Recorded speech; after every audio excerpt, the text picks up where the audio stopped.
Hello, viewers. I am excited for today's interview. Our guest today is the author of The Moonlight Diner, D. Allyson Howlett, also known as D. Ally. D. Ally, we are so glad to have you with us today. Oh, I'm very excited for this interview. I'm very excited to dive into the book and hopefully get some people's interests piqued. Fantastic. So, before we do exactly that, before we talk details about the book, what's ahead, why don't you tell us a little bit about yourself?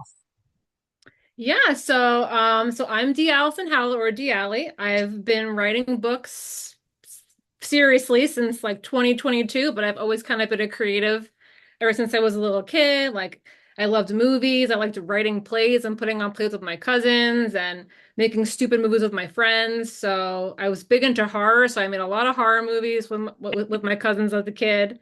Went to school for film, did a lot of student films, worked in film for a while on TV before Thanks. kids happened and life happened, and then that all had to be put on the back burner. And I always liked writing stories, but I didn't get serious about writing until I was much older. And then I was just one day decided like I want to write a book because that's when indie self-publishing was starting to get really big. Yeah. And I knew people who self-published and I would pick their brains about it.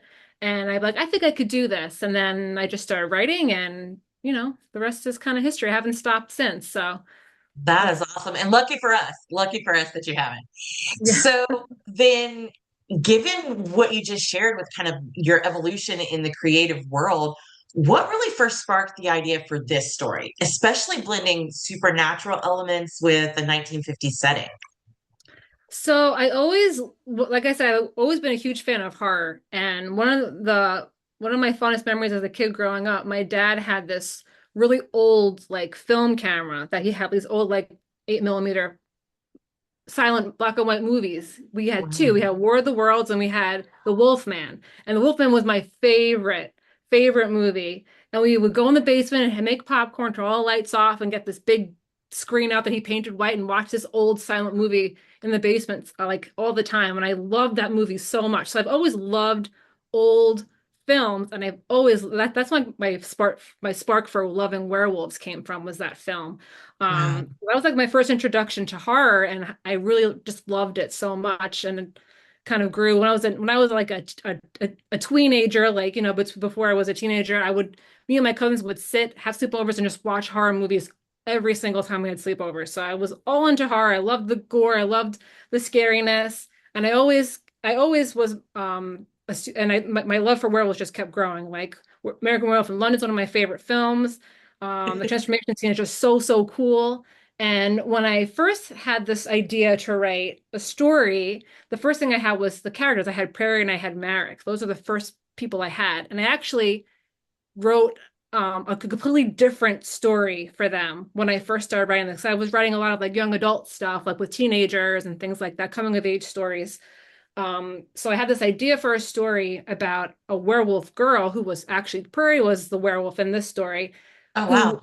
lived in like this like werewolf community, and she had a crush on this kid named Marek, and they go on a date, and she finds out that Marek isn't a werewolf and he's actually a human. So that was Ah, my first idea for like those characters. And when I pitched the story to my husband, because I was asking about my ideas, he goes, "This I didn't really have like a solid foundation for them." And he's like, "This doesn't sound like it's gonna work. Like the characters seem all wrong, the story setting seems all wrong." And the more I sat on it, the more I'm like, you know what, you're absolutely right. Like I couldn't figure out. I mean, I'm sure I could have blended like young werewolf community, I like of like people living as werewolves in the modern world. I sure I could have done it, but it just didn't feel right for the characters. So and I was rethinking it a lot, and I love old movies. I was like, what if I took something that I love and put them in that setting? And 1950s films and 40s films, I love Betty Davis, one of my favorite actresses ever, and I love all of her movies. And I love Back to the Future so much. That movie is so great. And I love the love story between George and Lorraine so much. I'm like, what if I put them as 1950s?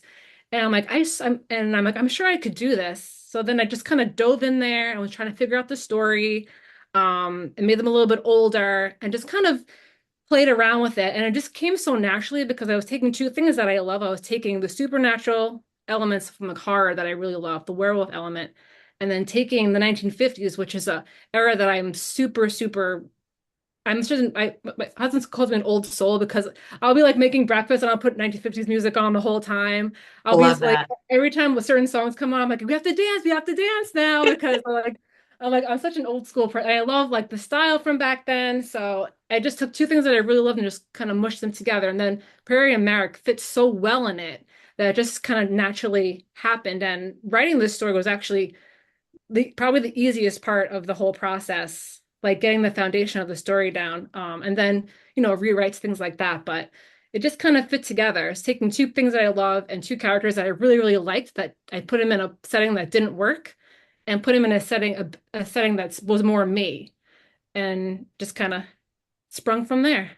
Well, lucky for us, you made an entire shift in the storyline because after reading The Moonlight Diner, I don't know that I could imagine Prairie and Merrick being anything other than what they are. So it's I know.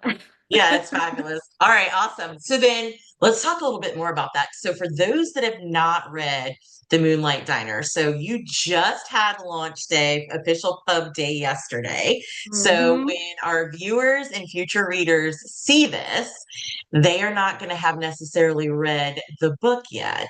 So without giving spoilers, what's one moment or even a theme in the book that you are most excited for the readers to truly experience? I think the theme that I want people to experience the most is actually nothing to do with this, well, more I guess it has to do with the setting, but not with like the horror element or the romance element. It's actually the element of just how life was like in the 50s. I did a lot of research on the 50s, especially about segregation, because civil rights movement was like just starting to build up. And I really wanted to make it as authentically true to the era as I could, because I knew about I mean, I've seen movies that take place in the 50s, things like that. And you see like the cookie cutter things of what the 50s was about, but you Yeah. didn't really see what was like really deep underneath that. And like, uh, since it was like after the World War II, that was the era that the country was kind of like the United States was like, oh, everything's peachy keen and great. The war's over. Everybody's happy. There's nothing like bad going on and stuff. But there was such a deeper layer of like underneath that really not a lot of people get to see. So that was something I really wanted to highlight in the film. And I'm really, really not the film. We're making a book, in the book. And I'm actually really, really proud of what I put out there because there was so much like different court issues that came up, instances that came up. I had to look up a lot of like the lingo and like what people would call each other of different like Mhm. cultures and races and things like that. But I didn't want to make it super. I don't want to like offend anybody with the writing either. So I had to make sure I was careful with that. But I think that's my my favorite part about the book is that even though it takes place in this era where, there was so much good stuff that came out, there's also a lot of things that weren't good. And showing Right. people this was a reality of living in this era. And if you had no idea like what was going on, like Prairie is a lot of she's very naive in the beginning, and then she starts to notice these little tiny things, and she's like, "This is happening in front of my face, and I didn't even see it. Like I'm not Right. even realizing it until as the story goes on." So I think that's super important, especially in this crazy time we're living in right now. Like it's still happening, and it's just nuts. So I think that's the best part about the book is just seeing a little bit of that underbelly of the era and how it kind of translates throughout the rest of the eras. Yeah. And you did an amazing job of, like you said, your research and respecting, Yeah. um, especially in a fictional way. Like it can be hard sometimes to respect things in a fictional way, but you did. You held an amazing balance there. That's awesome. So tell us a little bit about your balance. We're going to stay with that theme for a minute. So supernatural romance can take many forms. Hmm. How did you approach balancing the eerie with the emotional? Uh, don't really know if I had a process for it. I knew I didn't want it to be a horror novel. I didn't want it to be like just all horror and scary and things like that. But I also wanted to have those elements in there because it has to have something. I mean, I'm sure there's books out there that have like friendly ghosts and like friendly vampires and things like that, but I'm a gritty girl. Like I love gritty. like actual like blood, guts, and I want to be scared, you know? And I mean, so I wanted to have that in there to have that old style, like just like gory feel, but I didn't want to be saturating all the pages. I wanted the authenticity of the characters in there, who they were, and you know what their struggles are, and have them in the story more than I wanted to have like the scary stuff in there. So I guess my love of all things horror and supernatural as growing up kind of helped me with that, but also knowing that I knew that I wanted to keep it more about the characters, not and less about, you know, what they could do. Okay. Makes sense. So, because I've read, I know that there's a nod in the very beginning of the book, before you get into the first chapter, that alludes to there could be some like real events, real things that kind of outside of the era that took place. So, did any real historical events, places, culture shifts, people, or even the 1950s influence the plot or the characters? I don't know any like specific events that might have happened. I mean, definitely um just the themes of segregation, like obviously that really happened. Um, and you know how people treated other people and things like that. So that's all very true to the era. But there aren't really any like specific real people or um like events that influenced it. I mean, there are definitely things that I had in there that I researched that I kind of pulled things from. I can't think of what the court case was called. I think it was there's a court case that happened in the 50s, late 50s, early 60s of a couple that were it was a white man who was married to a Native American, African American woman, and I think it was in the state of Virginia. And they were married, but the state of Virginia did not accept their marriage, said it was unlawful marriage because they were two different people from different walks of life.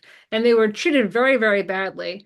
And they had this whole like court case of them battling the state about how their marriage is lawful and binding and it's real. Like they actually like they love each other and it's not anything like that. But the things that happened to them, people did to them, like all that stuff in there, like all that, a lot of it shocked me. And I feel like you see this more.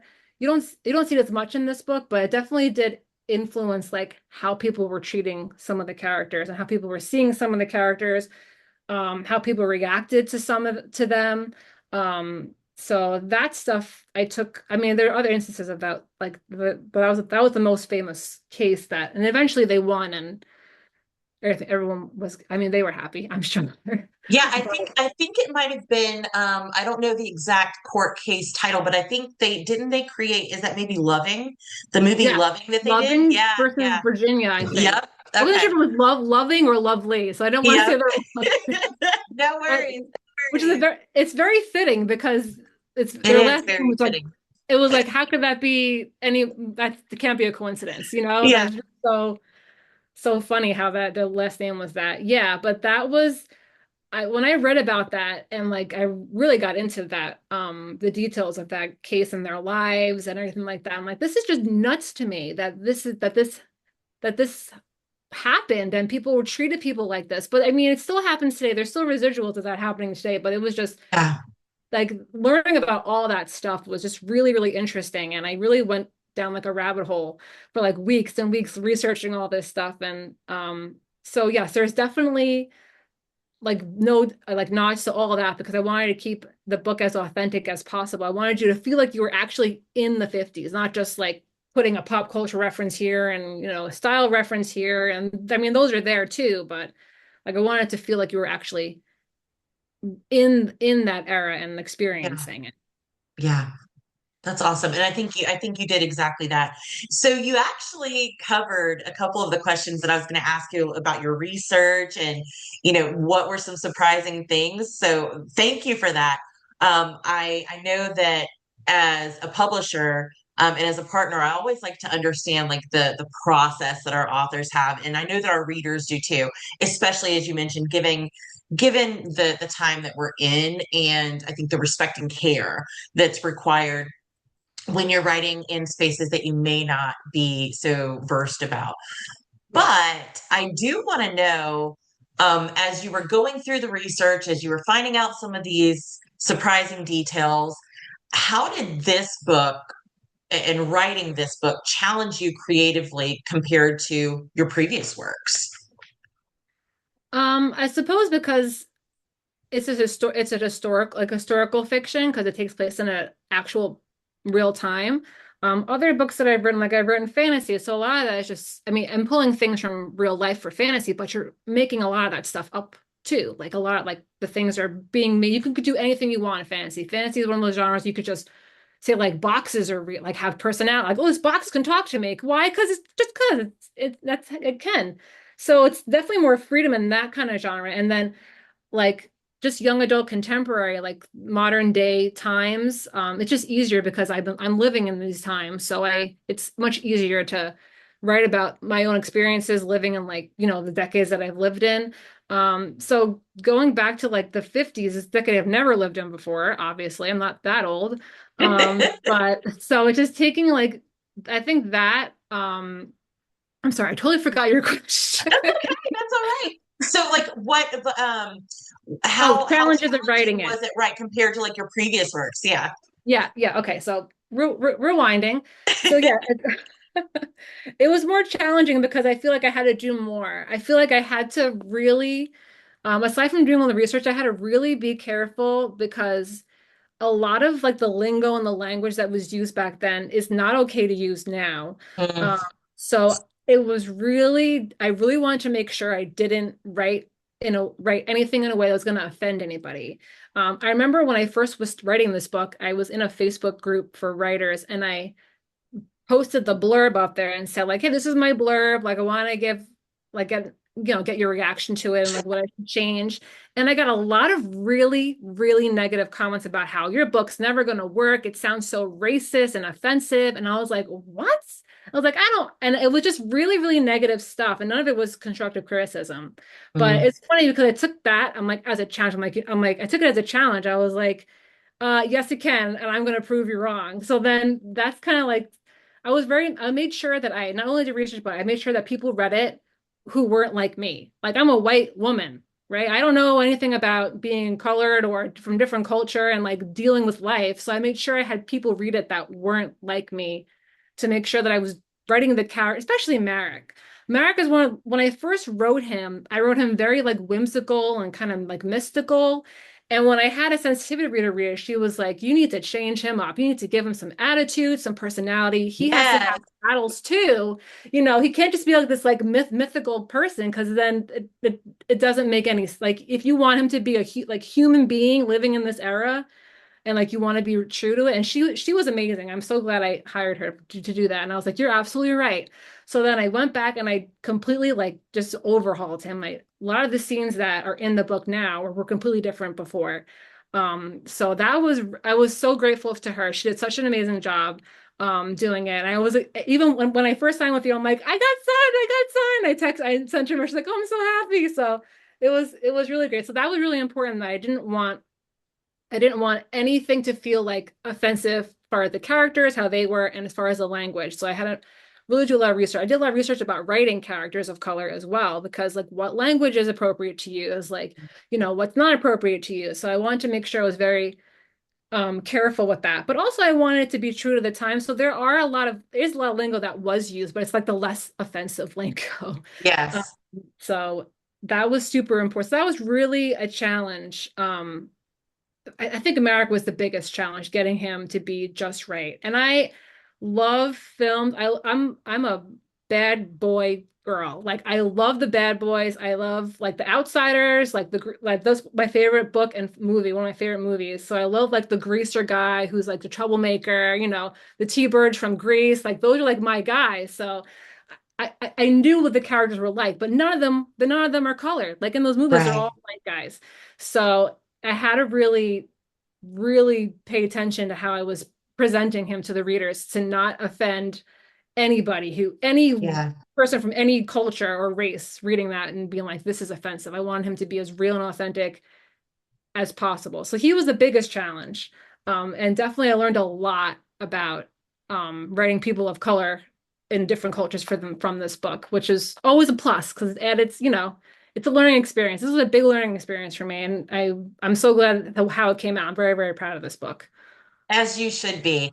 And I will tell you, again, for those that have not read it, you need to get your copy. If you've got your copy and you haven't read it yet, what are you waiting for?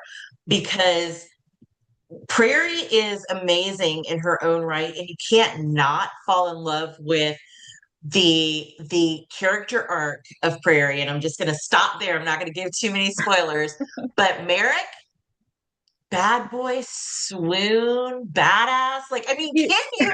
can you get any more of like the perfect characters? So, whoever, rotten apples, whoever it is, like 10 thumbs up, all the things, fingers toes, all, applauding.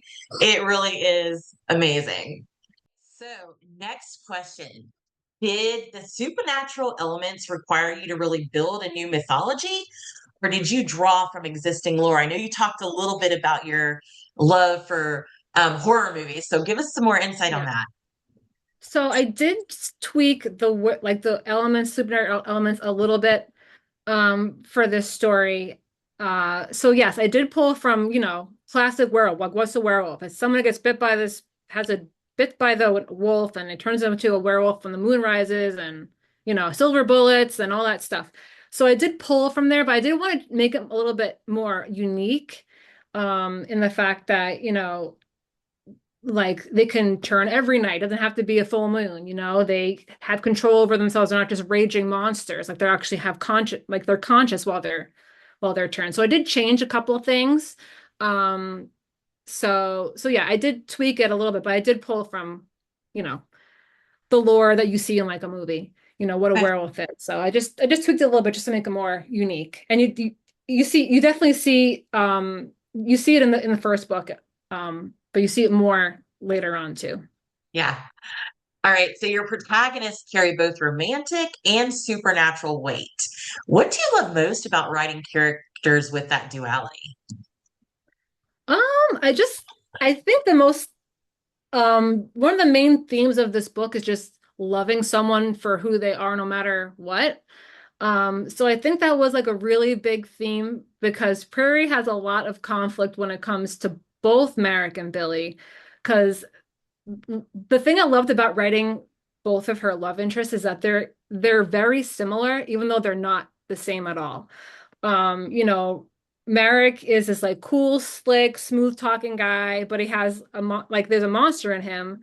And Billy is acting like a monster, but he has good in him. So it's a complete opposite. So I wanted to, well, they're not opposite, but it's like just duality of the two love interests. So the fact that Prairie is basically dealing with two of the same people, um, I wanted her to be really, really conflicted about how she felt about them, and which direction she was going to go. And I think Billy is a character that doesn't get enough credit.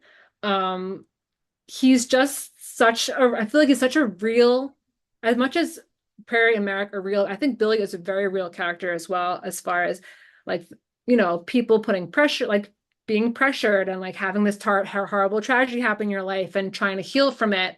And therapy is a big thing now, but therapy in the 50s, I haven't even heard of that. It's like not something that people focused on.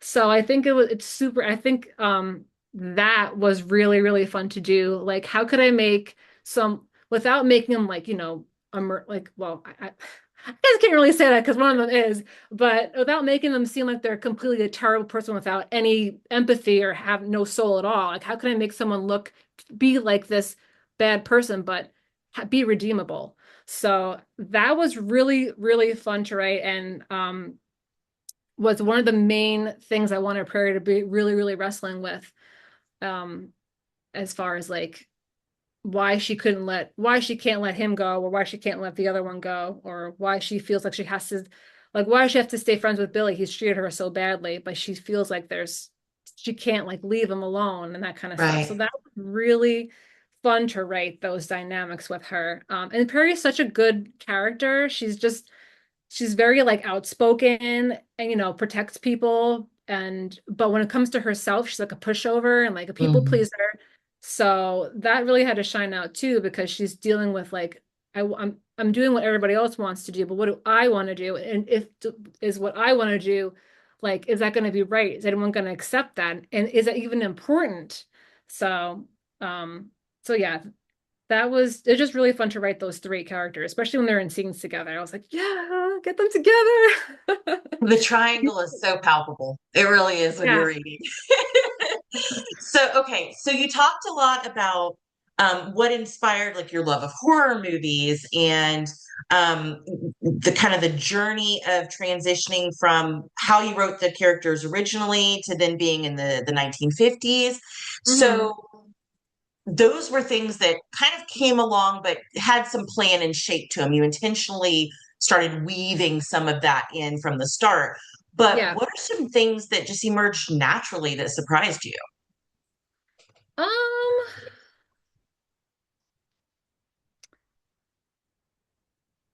I think the thing I don't know if anything really surprised me about how the story. I think what surprised me a lot is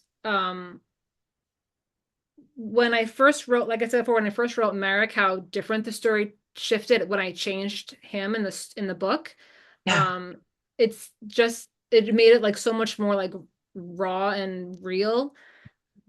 And for someone who's, I mean, I think writing is a learning experience. Every time you write a book, you're learning something new. Whether you do tons of research or just, write it based on your own experiences, you're learning something new. And that's definitely something that for me was the most surprising, like how different the book was after I went in there and tweaked Merrick and made him more like of a human being than just like like a whimsical kind of guy. Um, so that was really surprising for me. As far as the story goes, I think biggest one of the challenges I had with this book was the ending, especially when it comes to the character of Bernard. I didn't have him in the book a lot when I first wrote it, and I felt like that was doing it a disservice because the ending wasn't as impactful. So I probably retweaked this draft like 4 or 5 times before sending it off to you guys, and I had a lot of people read it and give me feedback because I really wanted to make sure that it was good. And like it made sense and like the characters were well developed and there was no holes and no people scratching their heads like why didn't this happen? Why didn't that happen? Um, so when I added more scenes with Bernard, I was really diving into like the classic 50s villain, like guy with like the cigarette and his cigar in his mouth, like nicely dressed top hat, well not top hat, but like fedora, um, and just like kind of like mafia kind of esque without Yeah. making him like full blown like Marlon Brando and the Scarface or whatever. So and like I said, the ending wasn't as impactful. When I tweaked Bernard even just a little bit, it's just so crazy how you can change like one or two things in a book and it can just change the whole trajectory of where it goes or just the feel of where it goes. Um so favorites I'm gonna one of my favorite scenes in the book is when after the Prairie's in the diner and they get the paper that this guy that she saw was found shot and dead, and she runs to the diner to like take a breath because she's having all these thoughts about it, and then she overhears Bernard and Billy in the parking lot, and Bernard's like berating Billy about like you can't be involved with this girl, like you got to keep stay the course, and he gets really angry and like shoves Billy and like pulls him by the collar, and Prairie's like, oh my God, like he's doing this to Billy. And I really like that scene because it really shows who Bernard is, like right there. And that all the thoughts that she had about him, like just feeling off about him and not liking him, are all like she trusted her gut and her gut was 100% right. So, and it just like, oh man, this guy is bad news. But he comes off as like this state, like very put together, like business guy. But she just knows that something is up, and that just proves to her that she was right all along. So, like that scene wasn't in there until the very like the draft that I sent you. Like that was never even Oh, existed wow. until I fixed Okay. it up and put it in there. And I felt like it just added so much to the character that I didn't. I mean, he's in there more, but I didn't have to put a lot of him in there. I can just do these little sprinklings of these moments that she's witnessing or, hearing about. And that just really like just builds him up a little bit more as like what kind of person he is. Um, Yeah. so that was really fun to do because I was having a hard time with that, especially with him. Um, but yeah, it's just that was really just eye-opening that you could just Like, what do I do? Because a lot of times you think you have to have this whole big, you have to have like backstory and you have to have them in there more and do these things, but you really don't have to have a lot at all to build up a character to show the audience who they are and like what could happen by these little tiny like snippets of them. So, Yeah. That's awesome. And thank you for that inside knowledge too on a little bit more of your process. And I think that that is a fabulous point about not having to necessarily overdo a character because sometimes books with too many characters, you get lost. You get lost. And right. you had a really amazing balance of multiple characters, but nobody necessarily overshadowing anybody and everybody still feeling well rounded. So kudos to you on Yeah. that. All right. So tell us, we talked a little bit earlier about, obviously the setting of the Moonlight Diner. There's some interesting elements of our own current times that, may or may not resemble some of the aspects in the Moonlight Diner. So let's talk about that. If your main characters could step into the modern world, what do you think would surprise them most? Um, that would surprise them the most. Oh, Yeah. geez. How a lot of things are the same. Like there may be like, technology may be different, much different, like material things might be different. Accessing information is a hell of a lot different, but a lot of things like even though all these things are, more accessible and might be better, like medicine's better and things like that, there's a lot of things that are still the same. I think that would shock them the most. But I think because of that, I think that what like the characters stand for would definitely they would be able to show it more and like I guess like because I guess Prairie as an example like if she lived in this time she'd be like a badass woman like she'd be like voicing her opinions and doing all these things to like make the world better. She would be like one of those women you see like wow she's awesome like she's like look at all she's doing. I definitely think she would be like a powerhouse. There's one thing that I mean about modern day is that I think women nowadays are there even though there's a lot of challenges that we face in the modern society, like we have like our voices are heard way more now. And there's a lot more supportive around that. And I think that that is amazing. And I think that's something that Prairie would just latch on to and be like, yes, I'm doing this because no one can hold me back now. There's no reason to be held back. I don't have to live up to anyone's standards but my own. So I think Yeah. she would be great in this time. Prairie would be she'd be badass. Okay, so what I'm hearing is all of the fan fiction writers out there, when you get your hands on the Moonlight Diner and you decide you fall in love with it as much as we have, probably obviously more because Dialli wrote it, and I might be a little biased, but that means you need to write fan fiction on Prairie in today's world. How would that shift things? Make sure you tag Dialli when you do. All right. I'll be interested So in people's ideas. yes, yes. So, all right, you've published several books now. How Yes. do you feel your voice or even your storytelling has evolved, like leading up to the Moonlight Diner? It's definitely evolved a lot. I think that no story written is a bad story as long as you're learning from it and using the knowledge you gain to better your writing. And it doesn't matter what genres you write. It could be just one genre. It could be multiple genres. Like I'm write multiple genres. Like writing, you can write a contemporary book about high school kids that are falling in love and use that information and knowledge you learned to write a fantasy book. Like you can use the exact same knowledge. Um, so I definitely think I'm a little bit more structured now when it comes to writing. I mean, I love being playful in writing. I think that's you're writing, you're being creative. You should be having fun doing it. Yes. It shouldn't feel like a job to you. You should be doing it because you love doing it and you want others to love what you write and hopefully they like it. And if only you like it, then that's fine too. Just the only person you really need to please is yourself. Like that's really what it's all about. Um, and I think the mindset of my writing has definitely changed. Like, yeah, it's great to make if you make sell books and make money, but it's also great if someone just like, yo, your book is awesome. I love reading it.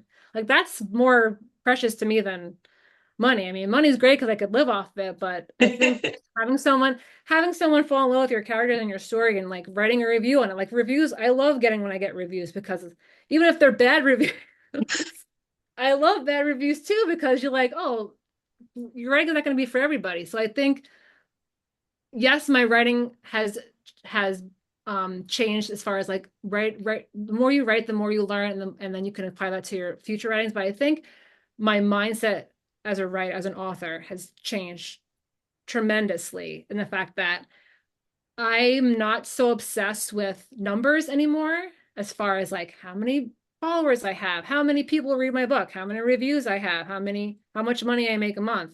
I think especially in this world of social media, there's a lot of like just blurting out the successes. I think it was, oh, I don't remember the singer's name. I don't remember. Oh, Ed Sheeran. Ed Sheeran? Yeah. Ed Sheeran. I saw an interview with him once, and he said, you always see people's successes. They always push success and they share their success with everybody, but you never see people's failures. And he said, I think it's so important to share your failures because it's proving to everybody that you can fail 1,000 times before you succeed. And when you do, it feels that it's that much more rewarding when you finally succeed. And I just thought like that's so true. Like It I is. failed so many times. And like I have like the books that I wrote that I first published back in 2022, they are like they're like kindergarten writing compared to what I can write now, you know? But I am proud of those books. Like that's the first As you time I should be. decided to like try it and you like do it. And they're published and they're not as good as what I write now, but damn, I wrote that and I published it. Like that's awesome. So Yes. but there are things about like how I published it and like the steps that I took that just didn't work out. I'm like, that's totally fine. Like I failed in that, but I'll do better next time. So I think mindset's the biggest thing that has evolved for me about being an author more than my writing. And that's the most I think that's the most important thing out of everything. Yeah. That's awesome. Um, I don't even know what to say to follow that up. I don't need to say anything. I think the mindset and how you just shared the outlook, it speaks to, you know, just growth as a human and Yeah. really putting things into perspective, which again, so smart, so timely. Yeah, and I get the pressure of like there's so many people who are just afraid to do it because they're afraid of the criticism. They're afraid of people don't that no one's gonna like it. It's just a waste of money. It's a waste of time. That kind of thing. And I think that's one thing that social media and like the online world is doing a disservice to humanity is putting so much pressure on people to be perfect Mm, and doing things the right way. And do this method and you'll get $1,000 a month. Do this and you'll get 5,000 readers a week or whatever. And it's like, how about you just do it and then see what happens? yeah. And then try something. And if it doesn't work, then try something else. How about you just experience doing it instead of worrying about how it has to be perfect the first time. So, yeah, definitely I'm not the same person I was in 2022 when it comes to that. So I think it's super important not to put too much pressure on yourself and just have fun and just do you and just if you think it's going to work, try it. If it doesn't, then oh well, Try something try again else. next time. No, Right, life is too right. short. Life is too short to be stressed all the time. So Oh my gosh. No truer words, no truer yeah. words. So thank you for that. And I hope that that resonates loudly with not just your readers and fans, but authors across the world because it's so, so true. So tell us, what do you hope readers take away from this story long after they've finished it? The biggest takeaway I want readers to take away is that number one, don't judge a book by its cover. Like just because you hear about someone like, oh, this person is this or that, doesn't mean that that's who they are. Like I want people to look at this and say, like, we're not so different from anybody else. Like anyone who has any biases against any religion, culture, race, whatever, like we're all just the same, trying to live our lives, our best lives, and there's too much, there's just too much negativity about in the world that you can put a little bit of good out there. And I think that's the most important thing is that you can't just judge people by how they look or what you hear about a certain religion or a certain culture. Like, oh, they're all this, they're all this. Like, that's not true. They're people. They're people who have the same dreams and aspirations as you do. They might even like the same things that you do. They might become your best friend one day if you just took a second to get to know them. You know what I mean? So I think that was the biggest takeaway. And that wasn't the thing that I was focusing on when I first started this book. And then when I finished it, I'm like, I hope people just read this and are like more accepting of people and like people's opinions and people's beliefs and things like that. Like people, how they live their lives. If they're happy, who cares? Let Like, them why do be you happy. care? Yeah. Let them be happy. If they want to marry a dog, let them marry a dog. They're happy. They're not hurting anybody. Like this, that's kind of extreme, but My Favorite Fiction is such a great show. But but like that, but you might think it's weird and like you wouldn't do it, but they're happy. Let them be happy. It's their life. Don't let it affect you. It's you live how you live and just everyone, just be happy for people and just help people and just take a chance and get to know somebody who you would never get a chance to know because you had some sort of stigma about them. I think that's definitely the biggest takeaway I want people to have from this book. 100%. Yeah. TSA, PSA commercial right there. All right, so I know that unfortunately our time is winding up together, but I do want an opportunity to share with our readers, with our audiences, our listeners, even fans that knew you before and or that may know you later. Can you share anything about what you're working on next or where your creative curiosity is pulling you? Yeah, so The Moonlight Diner is not a standalone book. There is another book that's coming out with Luminary that's in the works right now. So if you love the book and want more Perry and Merrick, it's coming. Perry, Merrick, and Billy, I should say. It's coming. So I'm really excited about that. The story does get a lot darker. Let's just say that. But I'm really excited about that book coming out and working on that. So that's one thing. But I haven't really written anything new, but I have a lot of other like creative things in my brain.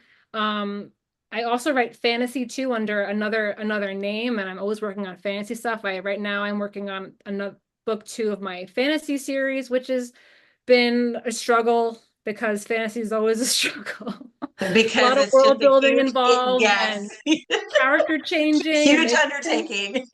Yeah, it's very, very big. And I must say, writing fantasy is it's a different beast. It really is, especially when you're writing your own world. But it's very, very, very rewarding if you once you get it done. So I'm working on more fantasy stuff. And I have little projects here and there coming up, but those are the two biggest things. There's another book coming out in the Moonlight series with Billy, Prairie America all in it, and just my fantasy stuff from my other author persona. Yeah. Awesome. So, all right, peeps, you heard it here first. Yes, Alley did just say she is re-upping with Luminary. There is a follow-on to the Moonlight Diner, as well as some other things in the works. If you don't already know, you just found out. There's also fantasy writing happening under another name. Make sure you go like, share, sleuth, find all the things, and stay tuned to the journey with Dee Alley because she is definitely on big things. Dee Alley, it was so wonderful to have the time with you today. I cannot wait until we get together again and talk about what else is going on. But thank you for spending time with us, with not just me, but all of your future fans and readers. And we hope that you have a fantastic rest of your weekend. It was great to hop on. Always a pleasure to talk to you. So can't wait to do it Awesome. again. We'll see you soon. All right.